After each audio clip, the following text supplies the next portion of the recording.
दोस्तों, आज मैं आपको एक ऐसी भूतिया घटना के बारे में बताने जा रहा हूँ जो एक सत्य घटना पर आधारित है।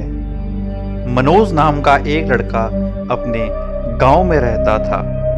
वो रोज गांव से लकड़ियां लेने जंगल में जाया करता था।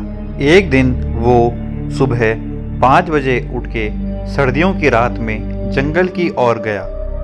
जैसे जैसे वो जंगल के अंदर जा रहा था, जंगल और घना होते जा रहा था। उसके बाद वो एक बड़े पेड़ पे चढ़ा और लकड़ियां काटना शुरू कर दिया। धीरे धीरे कुछ घंटे लग गए और उसने लकड़ियां काट के एक कपड़े में बांध दी।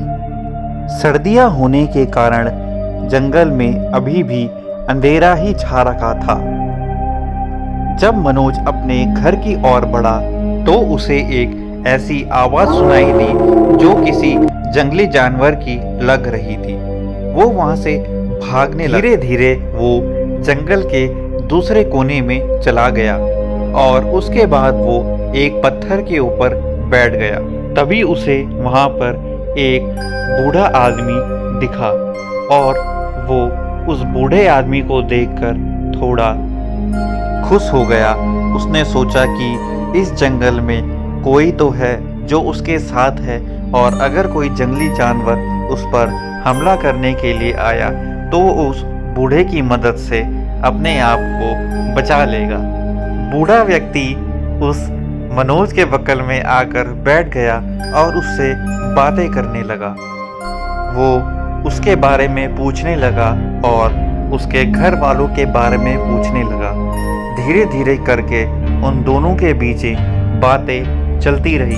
वो अपने घर की बात बता रहा था, बूढ़ा अपने घर की बात बता रहा था। उसके बाद बूढ़े ने मनोज को कहा कि उसको भूख लग रही है, तो मनोज ने एक पेड़ पे चढ़ के उसके लिए अमरूद तोड़ा और बूढ़े को दिया और खुद भी खाया। उसके बाद बूढ़े ने मनोज से एक सिगरेट मांगी और मनोज ने उसको सिगरेट दी और वो दोनों बैठकर सिगरेट पीने के लिए तैयार हो गए। मनोज ने माचिस निकाली और दोनों की सिगरेट जलाई और सिगरेट पीना दोनों ने शुरू कर दिया। उसके बाद वो दोनों एक दूसरे से बात करने लग गए। बूढ़े ने बताया कि वो पहले बगल वाले गांव का सरपंच था और अब उसका बेटा वहां का सरपंच है और उस गांव को राज करता है। बात करते करते मनोज की नज़र अचानक से ही बूढ़े के पाँव में पड़ी और उसने देखा कि बूढ़े के पाँव उल्टे हैं। मनोज बहुत घबरा गया। वो समझ गया कि बूढ़ा कोई इंसान तो नहीं है। वो बहुत डर गया और उसने सोचा कि मैं यहाँ से भाग जाऊं। लेकिन वो फिर डरने लगा कि अगर मैं भागूंगा तो ये मुझे मार ना दे। उसके बाद उसने सोचा कि मैं भाग ही जाता हूँ और वो जोर जोर से वहाँ से चिल्ला चिल्ला के भाग ही रहा था। तभी अचानक से पीछे से एक बहुत डरावनी आवाज़ आई और उसने कहा कि अगर आज तेरे जेब में हनुमान चालीसा नहीं होती तो मैं तेरे को कब का मार देता।